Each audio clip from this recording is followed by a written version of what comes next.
মেগাস্টারের শব্দটা নিয়ে আপনার একটা আপত্তি আছে। মেগাস্টার কে? শাকিব খানের মেগাস্টারের যে খ্যাতিটা সেটা কে মেগাস্টার?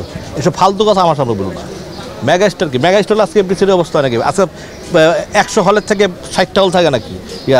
10টা হল থাকে না, 20টা হল থাকে নাকি? ঈদের সময় 100-150 হল খুলে এটা বাংলাদেশ কেউ বলতে পারবে না এই বাংলাদেশে মেগাস্টার বা সুপারস্টার এই বাংলাদেশে আছে। তাহলে তো হল হয়তো নির্মলা হলো 500 হলে 400 হলে 300।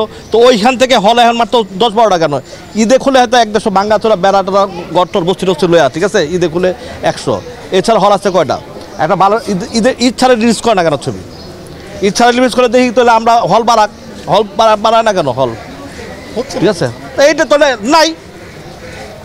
এখন আমরা তো সত্য কথা বলি বলে আমাদের জন্য অনেকে অনেক মনে করে যে স্যার আমরা কি এই সত্য কথাটা তো অনেকে বলতে চাইলেও পারে না, কারণ যে কিছু সত্য কথা অনেকে সাহস করে বলতে পারে না। আমি যেটা সাহস বলতে না, আমি যেটা সত্য কথা বলতেছি, একটা বিবেক নিয়ে আমি কথা বলতেছি যে বাংলাদেশের সিনেমা যদি ভালো অবস্থান থাকতো তো সিনেমা হল তো বাড়তো। সিনেমা হল দিন দিনে কমে কেন, তাই না? তাহলে কি আপনি শাকিব খানকে হচ্ছে মেগাস্টার বলতে নারাজ? আমি কেন, এফডিসির কোনো মানুষই বলবে না। না না, এখন সিনেমা যার যার জায়গায় সে তো চাইবে তার পাবলিসিটি, তার স্ট্যান্ডবাজি করতে। কারণ পাবলিক যেটাকে গ্রহণ করে নিছে, এখন আমি দোয়া করি যে তারা সবাই যেন তার চালানটা যেন উঠাইতে পারে, এটা দোয়া করি। অনেকেই বলেছে যে যেমন চালান কি হচ্ছে আপনার কাছে মনে হয়?